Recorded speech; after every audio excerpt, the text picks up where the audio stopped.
আসসালামু আলাইকুম ভিউয়ার্স, কেমন আছেন সবাই? আশা করছি সবাই ভালো আছেন। আমি আলহামদুলিল্লাহ ভালো আছি। তো নতুন আরেকটি ব্লগ নিয়ে চলে আসলাম আপনাদের মাঝে।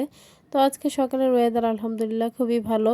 ওয়েদার ভালো থাকলে মন মেজাজও ভালো থাকে। তো এদিকে আমার মেয়ে তো ঘুম থেকে উঠে খুবই খুশি, যেহেতু আজকে তার নানা ভাই এবং তার বাবা আসবে। তো দুইটা মানুষই তার খুবই প্রিয়। তো যাই হোক, সে প্রত্যেক দিনই বলে আর কি কখন তারা আসবে বাড়িতে। তো দীর্ঘ ৪ দিন পর আর কি বাবা আসবেন বাড়িতে। তো ওনারা হচ্ছে দুপুরে হয়তো রিলিজ দিবেন, তারপর আসবেন আর কি। তো এদিকে হচ্ছে আমি আবার বাচ্চাদেরকে কিছু খাইয়ে দিয়েছি। খাইয়ে দিয়ে আর কি ওদের মেডিসিনগুলো খাইয়ে তারপর এখানে বসছি আর কি বেলকনিতে। মেয়েকে হচ্ছে এই তো বাচ্চারা খেলতেছিল, সেটাই হচ্ছে মেয়েকে দেখাইতেছিলাম আর কি। তো যাই হোক, এদিকে আমি আবার সকালের নাস্তায় আর কি এখানে হচ্ছে ভাত ভেজে নিয়েছি। তো আমার কাছে মাঝে মধ্যে এই ভাত ভাজাটা খেতে ভালোই লাগে। তো সেজন্যই ভেজে নিয়েছি আর হাঁসের মাংস দিয়ে আর কি খেয়ে নিতেছিলাম, ভালোই লাগতেছিল। তো আজকে আমি হচ্ছে ভাতটাকে আবার ধনিয়া পাতা দিয়ে আর কি ভেজে নিয়েছি। তো ওই দিন তো ধনিয়া পাতা ছিল না, তাই আর কি দেওয়া হলো না। আজকে যেহেতু ছিল, তো সেজন্যই আর কি ধনিয়া পাতা দিয়েই কিন্তু ভেজে নিয়েছি। শীতের সকালে এই ভাত ভাজাটা খেতে না বেশ ভালোই লাগে, আর ছোটবেলার অনেক কথা মনে পড়ে আর কি এই ভাত ভাজাটা খেতে গেলে। যাই হোক, তো বাবা যেহেতু আজকে চলে আসবেন, তো সেজন্য হচ্ছে আর কি এদিকে মা হচ্ছে রুমটাকে গুছিয়ে নিতেছিল আর কি। তো যেহেতু কিছুদিন আগে হচ্ছে বাবার রুমের আর কি জামজিমটা কিন্তু রোদে দিয়ে একদম শুকিয়ে নিয়েছে, তাছাড়া বালিশগুলো সব কিছুই। তো এখন হচ্ছে বিছানাপত্র ঝেড়ে আর কি গুছিয়ে নিয়েছে। আর আজকে যেহেতু রোদও ভালোই ছিল, দেখতেই পারতেছেন জানালাগুলো খোলার পর কিন্তু রুমটা একদম রোদের আলোতে ভরে গিয়েছে। তো সেই জন্যই আর কি রোদের তাপমাত্রা থাকায় কিন্তু দেখতেও বেশ ভালো লাগছে, আর রোদের আলোটা গড়ে পড়লেও ভালো। তো এদিকে আপনাদের ভাইয়া আবার হচ্ছে আর কি বিকেল দিকে ফোন দিয়েছে, যেহেতু ট্রেনে উঠেছে। তো মেয়েকে বলতেছিল আর কি যে ট্রেনে আছে। তো মেয়েও সেটাই জানতে চাচ্ছে আর কি যে ওনারা কোথায় আছে। তো সে হচ্ছে তার বাবাকে বলতেছিল যে তার নানা ভাই কোথায়। তো আমি একটুখানি আর কি আপনাদের মাঝে শেয়ার করেছি। সে তো অনেক বকবক করেছে তার বাবার সাথে, মানে পারলে সে ফোনের ভেতরেই মনে হয় চলে যায় আর কি, এরকম একটা অবস্থা। তো এদিকে মা হচ্ছে আবার তো যেহেতু রাতের খাবার খাবে আর কি, তো সেজন্য মাছ মাংস এগুলো হচ্ছে ভিজিয়ে নিয়েছে আর কি। মা হচ্ছে রান্নার প্রিপারেশন নিতেছিল, তো আমি হচ্ছে টুকটাক কাজে মাকে একটু হেল্প করতেছিলাম। তো পেঁয়াজগুলো আর কি কেটে দিতেছিলাম। তো মাকে হাতে করতে গেলে তো অনেক সময়ের ব্যাপার, আর বাচ্চারা যেহেতু অসুস্থ, তো সেজন্য মানে চাইলেও পারা যায় না আর কি।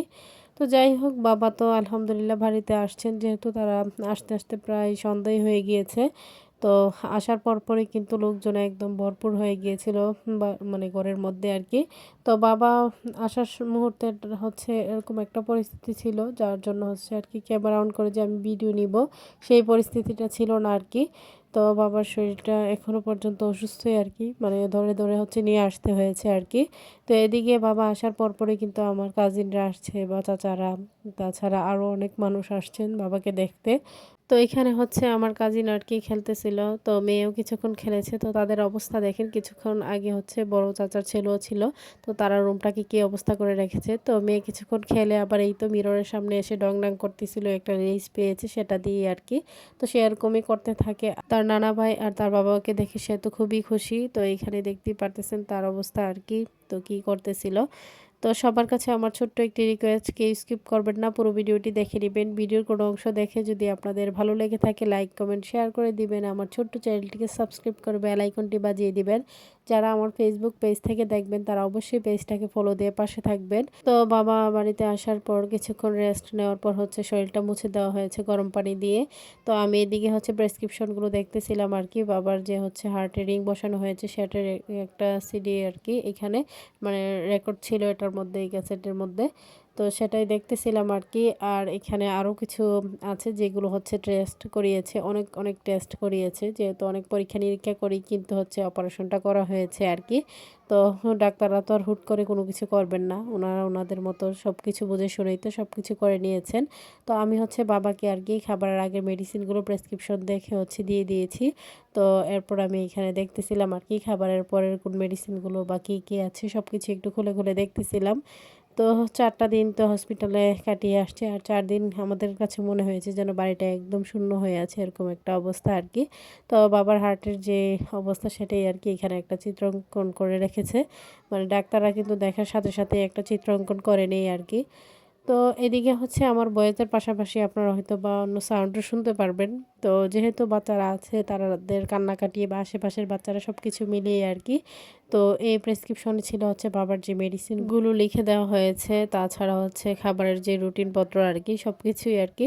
তো সব কিছুই খুলে খুলে দেখতেছিলাম। তো যাই হোক, অন্যান্য আপুদের মতো হয়তো বা আমি ভালোভাবে বুঝিয়ে বা ভালোভাবে সুন্দরভাবে কথা বলতে পারি না। তারপর আমি যতটুকু আমি আমার মতো করে বলি আর কি। তো এরই মাঝে যাদের ভালো লাগবে তারাই দেখবেন, যাদের ভালো লাগবে না তারা দেখবেন না, স্কিপ করে যাবেন। আর যারা ভালোবেসে দেখবেন তারা হচ্ছে ফুল ওয়াচ করে দেখার চেষ্টা করবেন আর কি। আমিও তো আপনাদের ভিডিও হচ্ছে ফুল ওয়াচ করেই দেখি আর লাইক দিয়ে বেরিয়ে আসি আর কি। তো লাইক না দিয়ে কিন্তু কখনোই আমি বের হই না। তো এদিকে আমি হচ্ছে প্রেসক্রিপশনগুলো দেখতেছিলাম আর কি। তো এদিকে আমার মেয়ে হচ্ছে অনেক কিছু জানতে চাচ্ছিল, পাশে দাঁড়িয়ে সে অনেক কিছু আর কি বলতেছিল যে এটা কি ওটা কি। আর বাচ্চা মানুষ তো এরকমই, তারা হচ্ছে আর কি নতুন কিছু দেখলে অনেক কিছু জানতে চায়, বুঝতে চায়, যেহেতু তারা কোনো কিছুই বোঝে না বা জানে না। আর সে এটা বললে সে বুঝবেও না। তো আমি হচ্ছে এখানে প্রেসক্রিপশনের সাথে আর কি মানে এই ব্যাগে, হসপিটালের ব্যাগে যা যা ছিল সব কিছুই হচ্ছে খুলে খুলে দেখতেছিলাম আর কি এটার মধ্যে কি কি ছিল। তো যেহেতু ভাইয়ার ফ্রেন্ড হচ্ছে সেখানে হচ্ছে জব করেন আর কি, তো সেজন্য উনি হচ্ছে আবার কিছু কলম আবার খাতা হচ্ছে দিয়ে দিয়েছিলেন আর কি। আর সেই সাথে হচ্ছে হসপিটাল থেকেও কিন্তু কিছু দেওয়া হয়, যেহেতু প্রাইভেট হসপিটাল, আর প্রাইভেট হসপিটালে কিন্তু মানে রুগী যখন চলে আসে, তো যখন হচ্ছে রিলিজ দেওয়া হয় তখন কিন্তু আর কি রুগীকে অনেক কিছুই দিয়ে দেওয়া হয় আর কি। তো সেটা আমার দাদু যখন আর কি আমরা ছোট ছিলাম হসপিটালে ছিল তখনও দেখেছি, এখনও হচ্ছে বাবা যেহেতু গিয়েছে সেটাও দেখলাম আর কি। তো এখানে ছিল একটা মগ আর কি। তো এটা হসপিটালের যেই নাম সেই নাম লেখেই ছিল। আর হচ্ছে এখানে মানে বাবা তো পপুলার হসপিটালে অপারেশনটা করিয়েছেন আর কি, পপুলার মেডিকেল কলেজ হসপিটাল। তো সেইখানে আর কি যে হসপিটালে করা হয়েছে সেই হসপিটালের নামই তো থাকবে। আর সেই সাথে এখানে কিন্তু আরও কিছু দেওয়া হয়েছিল। তো ওইটা একটা ব্যাগের মধ্যে দেওয়া হয়েছে আর কি। আমি হচ্ছে ব্যাগ থেকে খুলে খুলে দেখতেছিলাম। তো এইখানে ছিল হচ্ছে চিরুনি, পেস্ট, তাছাড়া ব্রাশ, চামচ, কাঁটা চামচ, চার চামচ, মানে এরকম অনেক কিছুই আর কি এই প্যাকেটের মধ্যে ছিল। যেহেতু হসপিটালে যাওয়ার পর ওরা হচ্ছে একটা প্যাকেজ নেই, তো সেই প্যাকেজে আর কি এগুলো থাকে, তো যেগুলো থাকে সেগুলোই তো দিয়ে দেওয়া হয় আর কি। তো এখানে ছিল জিরোকল ক্লাসিক আর কি, এগুলো হচ্ছে চার সাথে মিশিয়ে খাই, যেহেতু হচ্ছে বাবার ডায়াবেটিস, তো সেই জন্যই আর কি এগুলো দিয়ে দিয়েছেন। তো আমি হচ্ছে এগুলো দেখে দেখে আবার এই ব্যাগটাতে হচ্ছে আর কি রেখে দিতেছিলাম। তো ব্যাগটাও দেখতে খুবই কিউট ছিল। যাই হোক, তো সবাই দোয়া করবেন আর কি বাবা যেন তাড়াতাড়ি সুস্থ হয়ে যায়। তো যেহেতু রিংটা বসানো হয়েছে বেশি দিন হয়নি, তো সেজন্য হচ্ছে এখনও কিন্তু হালকা হালকা ব্যথা থাকে, তো সেজন্যই আর কি আর সেরকমভাবে কথাও বলতে পারেন না, একদমই আস্তে আস্তে কথা বলতে হয়। তো পরে হচ্ছে সবাই আর কি এখানে বসে রাতের খাবারটা খেয়ে নিল। আর বাবা তো আর এগুলো খেতে পারবেন না, তো বাবার জন্য হচ্ছে সবজি আর কি করা হয়েছে, আর দেশি মুরগি, সাথে কিন্তু দেশি মাছও রান্না করে নিয়েছিল মা। তো বাবা আর খায়নি, তো সবজি আর মুরগি দিয়ে হচ্ছে খেয়েছেন আর কি। যেহেতু অসুস্থ কী বা খাবেন, অল্প একটু মুখে দিয়েছেন কোনো রকমের মেডিসিনটা খাওয়ার জন্য আর কি, যেহেতু শরীরে এখনও ব্যথা করে। তো সবাই ভালো থাকবেন, সুস্থ থাকবেন, আমার পরিবারের জন্য দোয়া করবেন। আশ্বিন স্যারকে দেখে সবাই মাশাল্লাহ বলে দিবেন, বাচ্চাদের জন্য দোয়া করবেন। সামনে নতুন কোনো ভিডিও নিয়ে আবার চলে আসবো আপনাদের মাঝে। আল্লাহ হাফেজ।